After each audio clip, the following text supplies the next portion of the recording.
Memperingati Hari Kemerdekaan Republik Indonesia, kawasan Jalan Simpang 5 macet total akibat dilaksanakan pawai, Kamis tanggal 18 Agustus tahun 2022, sekira pukul 10:07 waktu Indonesia Barat. Ribuan kendaraan baik roda 2 maupun roda 4 terjebak dan tidak bisa berjalan. Banyak kendaraan yang ikut parkir di badan jalan di kawasan tersebut diduga berasal dari keluarga peserta karnaval. Terdengar juga suara klakson mobil dan sepeda motor sahut-sahutan di kawasan tersebut.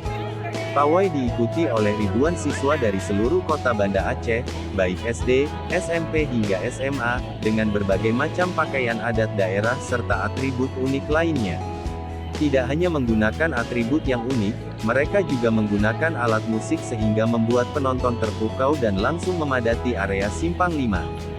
Diketahui, rute pawai tersebut dimulai dari lapangan Belang Padang Jalan Sultan Iskandar Muda menuju Simpang Jam, Meligo Gubernur Jalan Sultan Alaidin Mahmud Syah dan juga melewati Simpang Kodim.